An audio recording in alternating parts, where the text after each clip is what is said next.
Appreciate it. Yeah, hold on just a second. Let me screen share.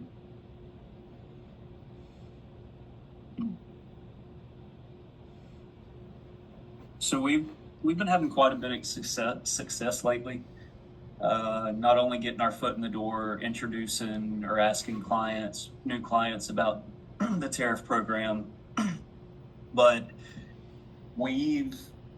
we've also been getting our foot in the door by not going after the full rev cycle for some of these clients. We're going in and just really staffing some open positions that they more than likely already have posted.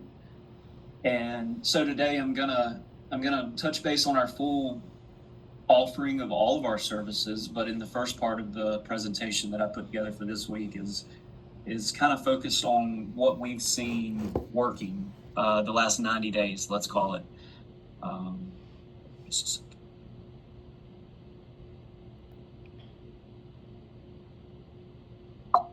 Chris, I think I'm losing you. Are you talking? Hey, can you hear me? Now I can. I got you. Okay. All right. Hold on just a second. I'm trying to fix my mic a little bit. I'm having an issue there. All right. So, for the most part, our outreach has been stop recruiting, start recovering revenue. Because a lot of these facilities now, what they're doing is it's taking them a great deal of time and effort to actually recruit and staff their internal rev cycle team. And a lot of it's all for nothing because those majority of the rev cycle W-2 employees that they have, there's an extremely high turnover rate in the industry. So it's like they're always being recruited by someone else and for a little bit better pay and less hours, you know the deal. So, really today what we're going to talk about is something every healthcare organization is struggling with right now, staffing.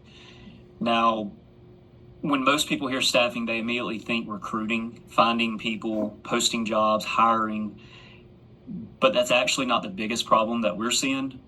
The real problem is every single day that position stays empty. So every day the position's empty, money's being lost essentially by the client.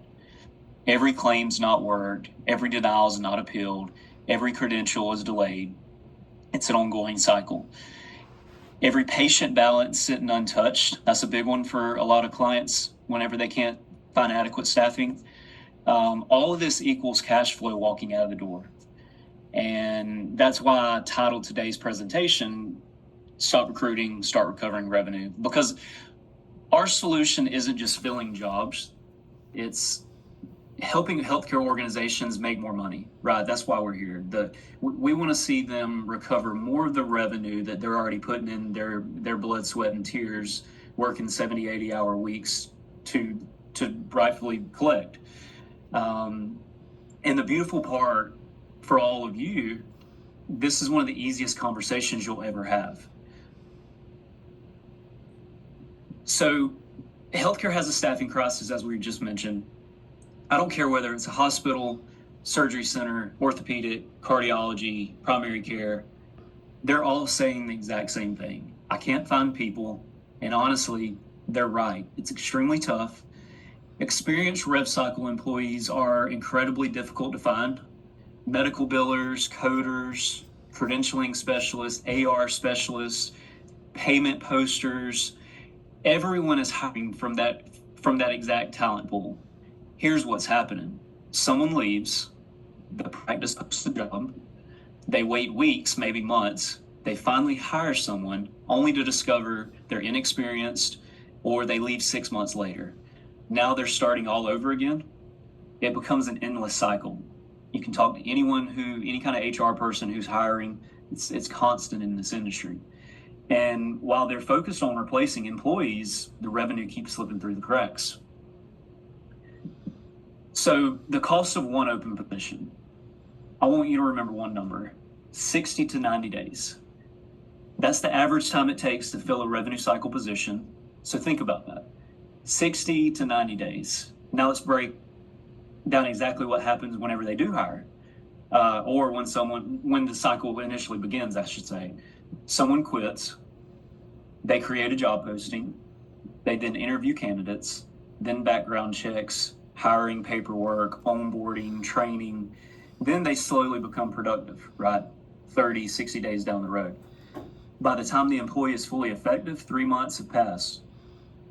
During those same 3 months, claims sat untouched. Collections slowed, cash flow dropped. So the employer wasn't just missing an employee, they missed revenue.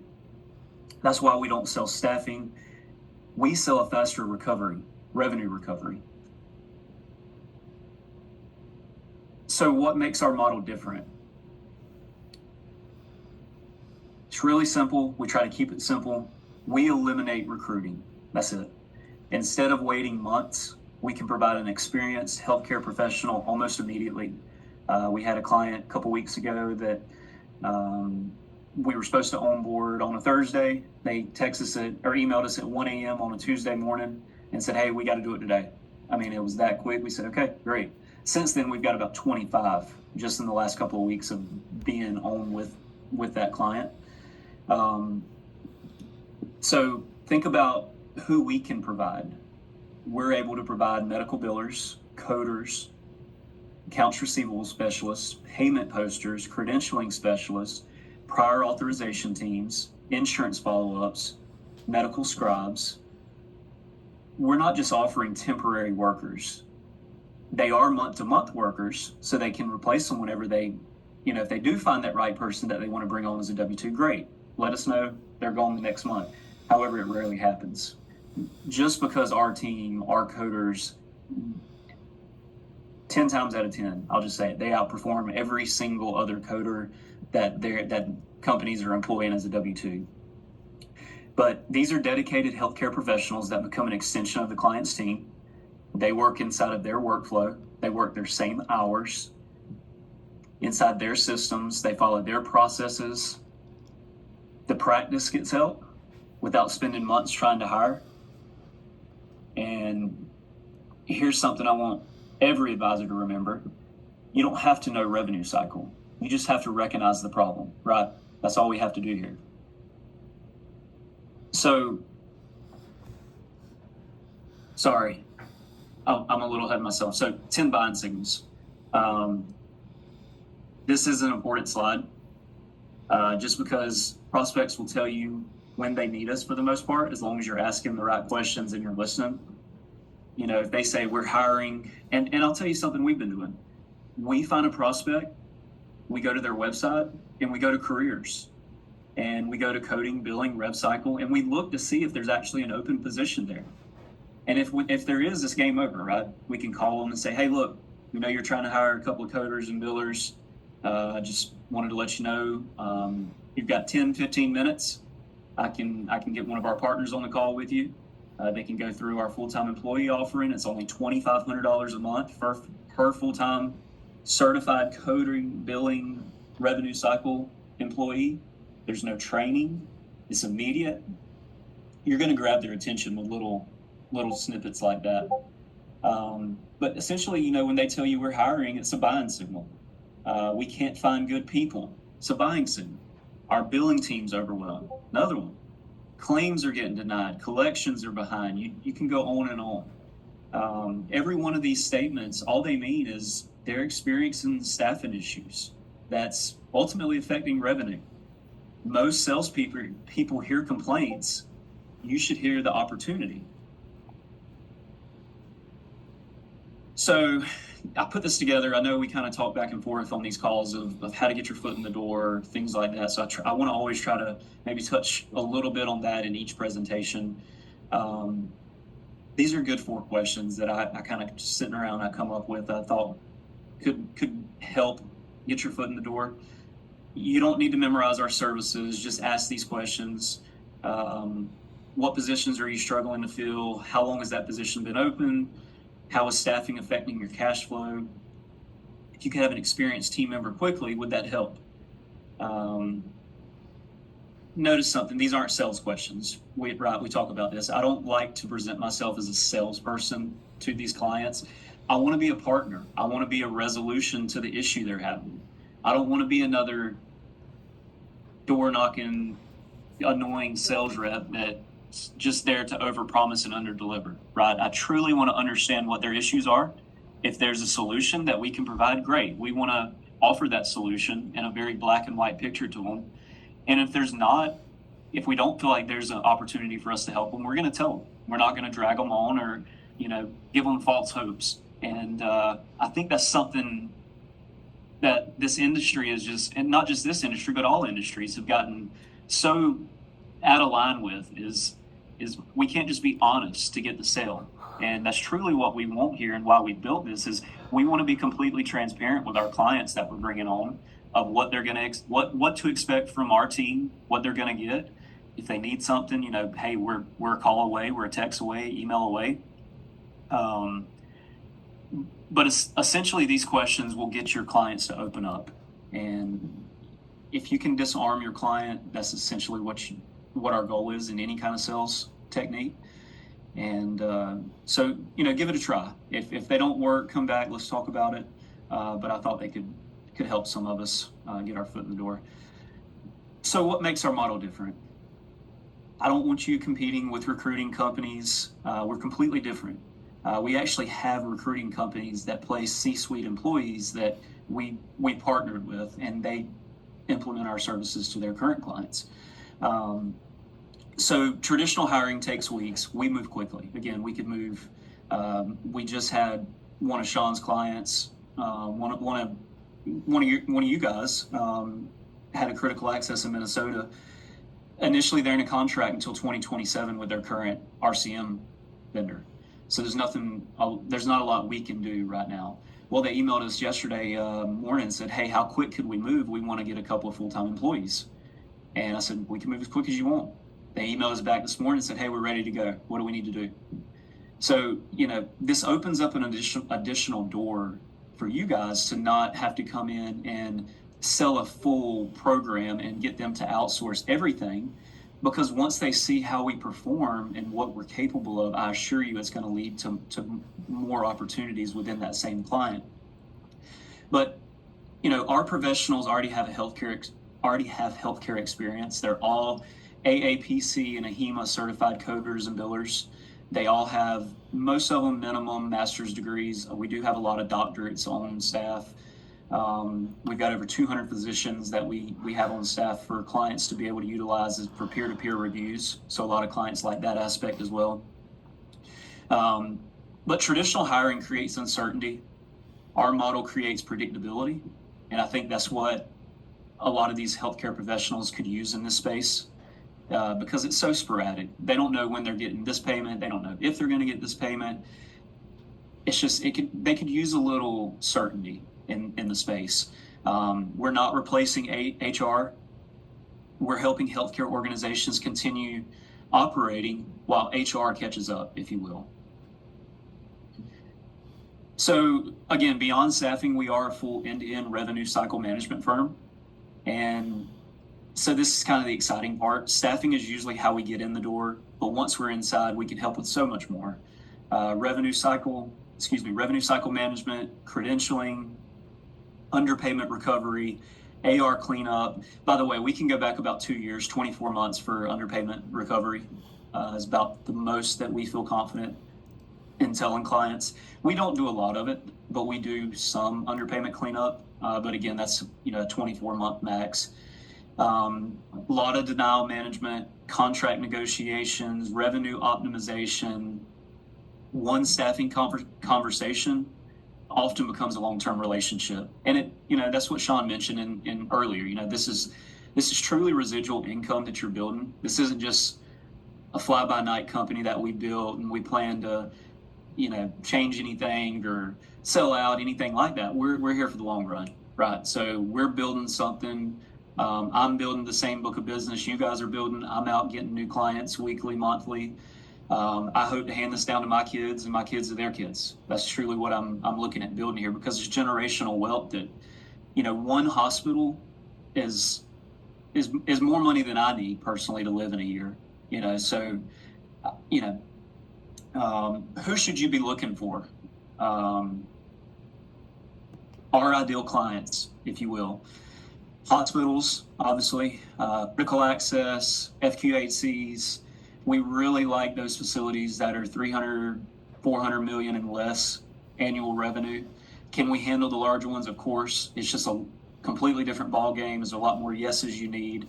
That's where the full-time employee model comes in great. We've got multiple $1 billion+ hospital clients now that are utilizing the full-time employee model, and we'll never get them for the full rev cycle. We know that because they have 5, 6, 7, 800 full-time staff that report to their campuses every day.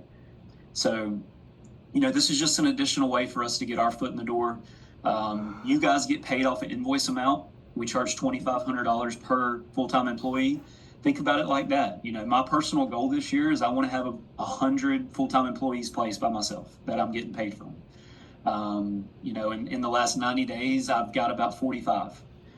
So it's definitely not outside of the lines. I think I'm probably going to even bump that goal up because of how well it's been going. But we're seeing full-time employees. We're seeing our full end-to-end services at ambulatory surgery centers, physician groups, orthopedics, cardiology. Someone asked about chiropractors earlier. Basically, if you have a client or a prospective client who is billing an insurance payer for a reimbursement for a service performed, we can help them, and we'd love to talk to them. Let's see. So I'll leave you with one thought. You don't need to know everything. We say that in every call. You need to be able to explain. You don't need to be able to explain revenue cycle. You don't need to be able to answer every question either. I'd prefer you not to, because it's probably unlikely that you or even I a lot of times can answer all those questions, which is why when we have these calls, we've usually got our senior director of operation, myself, and a lot of times our COO on, just because we all have our specialties that we specialize in. I'm not a coder or biller, but I do have a background in health services administration. So I like to have a coder on when we're talking to a client that I know they're dealing with some kind of internal billing issue. That way, we're not dragging it out. We can answer the question real time for them. And that is how we land a lot of clients. We've got multiple clients that, they've said, man, we're not looking for a partner right now. But we get on a call with them. They said, look, we've really been having an issue with this. And our senior director will say, well, tell us a little bit about it. Tell us what kind of denial you're getting. And he'll actually go through and tell them what we would do. And I can't tell you how many times that client has said, wow, you just solved a huge issue for us. And it didn't cost us any money. And our team is so willing to help these clients once we get on these calls that it's going to be a very easy sell. We rarely cold call. We don't mind that you cold call as long as you're doing it, obviously, in a business ethics manner. You're representing our company, so we want you to obviously not be a nuisance to the client. But, I do drip marketing, right? So I may not stop into the same client weekly, but every other week I may just pop in. And that way they just know my face, see my name. And it always leads to more conversation, right? But I never try to force a client into any of our services. But a lot of times these clients, they're their own worst enemy because they hate change. So, really what we do is when we come in, we get especially for a hospital, the first 7 to 10 days, we're just learning their workflows and their processes so that we can implement and direct our team to not change anything unless we see something that needs to be changed. So we try to go about this service as a very non-invasive. There's no revenue disruption whatsoever. The way that we implement, that's a big issue that a lot of clients will go through when they switch a billing provider. Is there's a gap of revenue there, 3 to 4 weeks, sometimes 5 weeks, and that's one thing you can ease their mind about. Is look, where there's no revenue gaps from the time you take us on until the time we start performing for you. And the other thing that I wanted to mention for the full-time employee model, our full-time employees, they provide a report at the end of each day. So before they clock out and go home, they're going to submit that report to the hiring manager, whoever, rev cycle director, and it's going to show them exactly what they've done the whole day. That way, when they come in the next morning, they can see exactly what our team did and they can track it. And that's truly a service you will not find offered in this space. It's hard to even get your W-2 workers who you're paying a salary to give you a daily update like that. So I just wanted to present this to everyone. Really appreciate everyone's time today. It's always nice to be able to get together with Sean's team. All of you guys have brought together some really tremendous deals for us the last couple of months, and we really appreciate your partnership and look forward to growing this. We've already done some really cool things together just in a short amount of time, and we've got some absolute monster deals in the pipeline that look really good about closing in here in the next couple of weeks. Awesome. Thanks, Chris. Hey, I've got a couple of Q&A, bro. You still there? I'm here. Okay, so let's see if we can help Christian. So Steven's got a question. In my conversation with healthcare entities, many of them are being influenced with RCM companies that are heavily invested in AI. How does TFC combat the influence of AI with RCM companies? Yeah, I mean, AI is there. It's not going away. We definitely utilize AI. A lot of our internal services that our team works. But when it comes to a denial, it's hard to have AI software work in denial because that's a physical person we have getting on that phone. So yeah, absolutely, it has its place. But where we shine is we have 2,600 W-2 workers. And that's where a lot of these other companies, they lack the bandwidth. Because we do have the bandwidth to sit on the call for an hour and a half if we have to overturn a denial, and we will every day. Yeah, I think the key to this is actually opposite. I think you've got the eyeballs and the live people on this. It's necessary to make it work. That it's actually in the facility, because that's part of your bandwidth, right, Chris? You bring these people in the facility to help on the side. So we've got 8 offices. We've got an entire office that all they do is basically. Hold on just a second. Screen's messing up. We've got an entire office that each office specializes in a different area. Sorry. I don't know what's going on. My screen just went black, Sean. You're fine. Yeah, you're good. We can still hear you. You're okay. Can you hear me? Okay. Yeah, absolutely. Well, we did hear you. All right, we lost him. I'm sorry. Okay, you guys have can you hear me? I'm back. Yeah, I got you, buddy. I got some issues going on. Go ahead. I got you. What was that last question?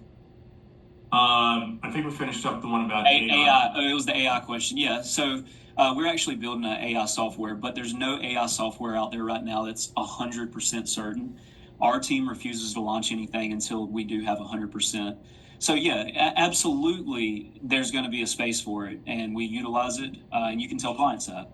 John, what we normally do is we don't post, like Chris doesn't give us his deck and then we put it in the back office because we don't want people doing is like presenting it. That's what Chris does, right? But what we do, everyone, is we send out a recording of this call.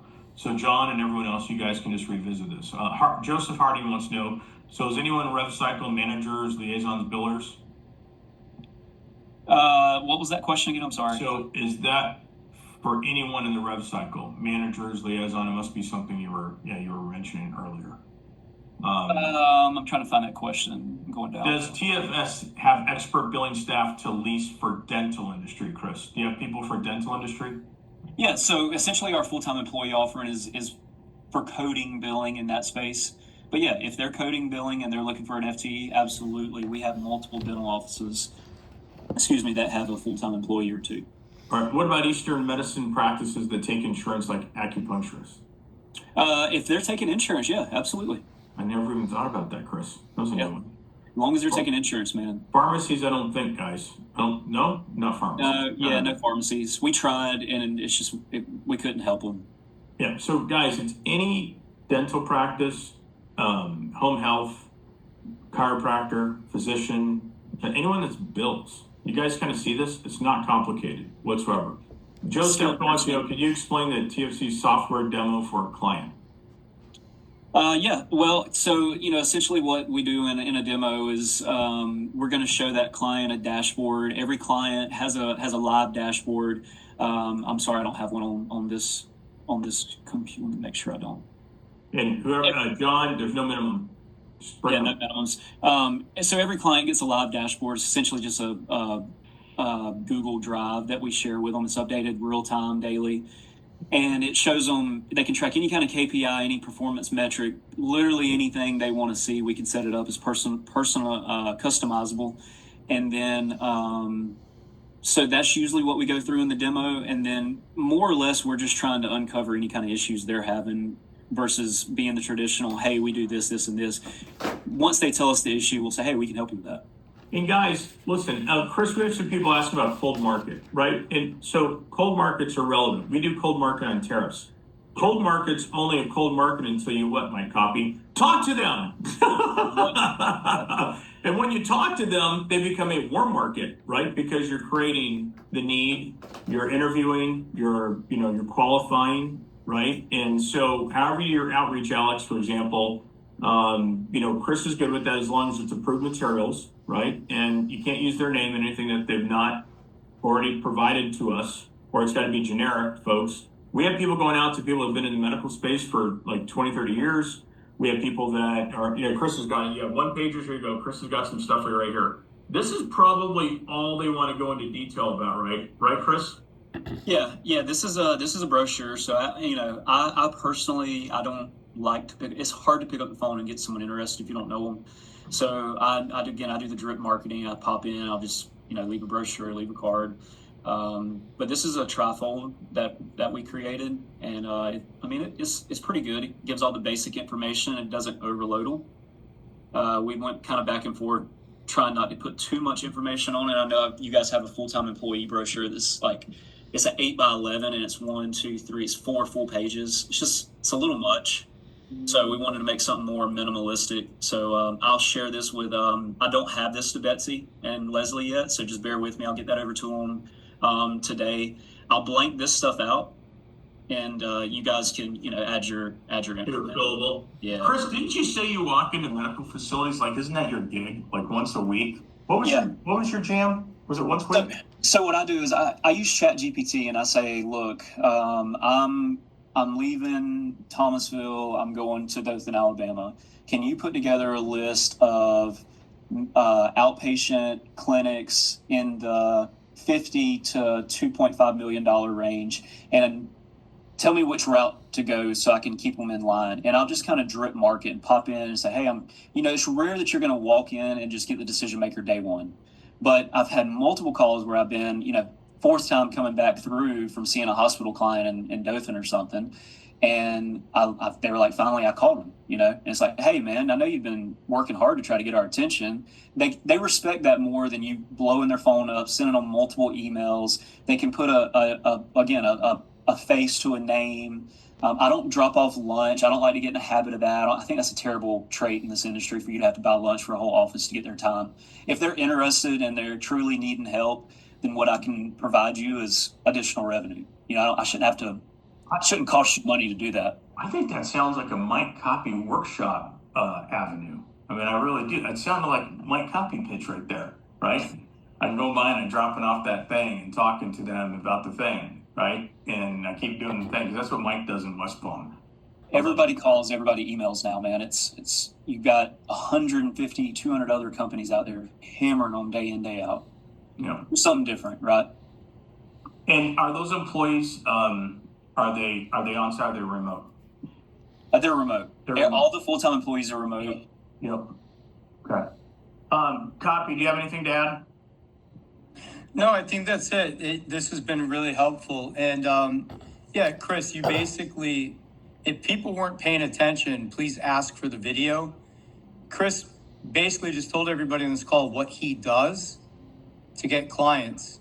So that's like me telling you what I do that makes me have an 8-foot painting on that wall that I guess you guys can see. So listen to the guy who knows best, even better than me.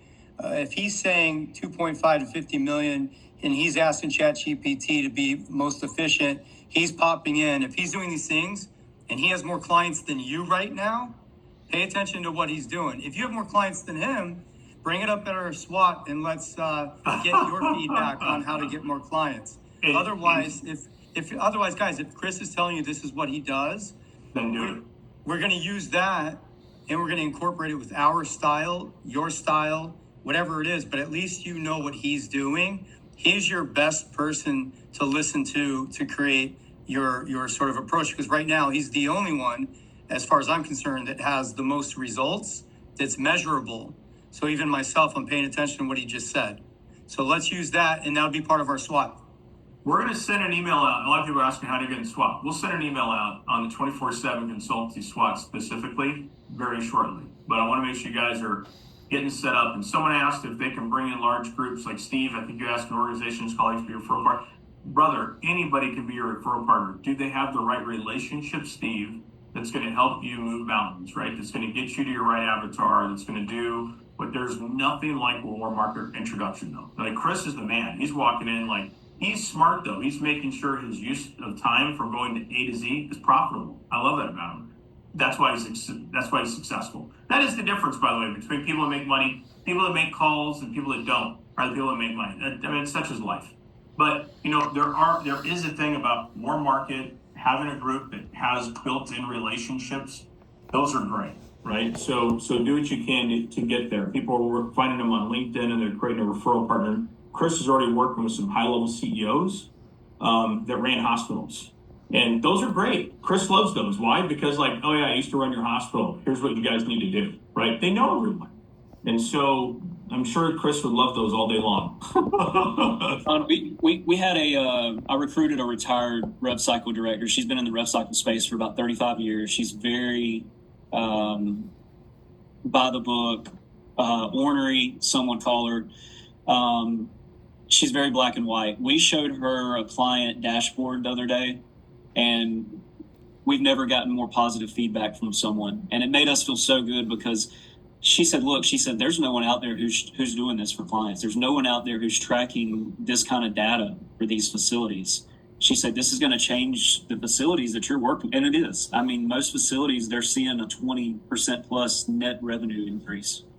Chris, when's the last time anyone's walked into a company and increased their revenue, not saving, increased their revenue 20%?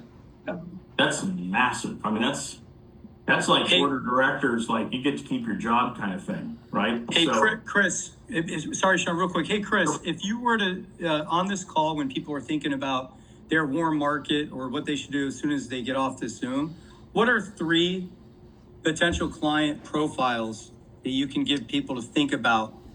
This, and this is go in your cell phone, see if you have an aunt that runs this kind of facility, or does your neighbor own this or whatever. What are 3 targets they should be thinking about after the Zoom? Independent physician groups. If you guys aren't writing this down, you should. Yep. I'd say independent physician groups, primary care, ortho, cardiology, gastro, OBGYN, dermatology. Those are kind of your examples. ASCs, ambulatory surgery centers. So that's going to be, again, it's going to be some of your multi-specialty, your ortho, your GI, opto, and then rural hospitals have been, what I've been focusing on, what our team's been focusing on, mostly because we found that majority of these rural hospitals are staying open because of government grants. And we're seeing these government grants get drawn out outside of the normal timeline they're used to getting them. So they're unable to make payroll. We brought 6 hospitals on just this year in Georgia. You can probably Google them and find their names in the paper for not making payroll for their positions in their W-2 workforce. So rural hospital, any kind of rural facility, we really like that. Because those are the ones that they're in the most danger of going out of business. They're leaking the most. That's very helpful. Thank you. Independent physician groups, ASCs, just ChatGPT ASCs. It'll give you a whole list of them. And then rural hospitals. Yep. guys, anyone that builds, right? So John and Cynthia, guys, are just think of like his clientele he just talked about, right? You know some. Here's the thing I know that all of us on this call, I know that you or someone in your family or someone in your network or someone in your LinkedIn group know someone if they aren't that person themselves. And if I looked at everyone's beautiful smile out there, because I've seen all your beautiful smiles, I know you have a dentist. I know you have a physician, right? You already have clients for this. This is one of those businesses, like you don't even have to search in your own backyard, right? Talk to your spouse. Hey, who do you go to, right? Let's get them some more dollars. So you already have a relationship here, and you pay them, by the way. Did I forget to tell you that? So you can get a rebate when you're paying. So let's get them some dollars. Let's get them that 20% growth back into their bottom line, because I know that industry desperately needs it. Okay. So anything, Chris, in finishing up? Yeah, no, I just appreciate everyone's time. It's always fun to get to talk to everyone, get the questions asked. I don't get these questions all the time, so I love to answer the questions during every call.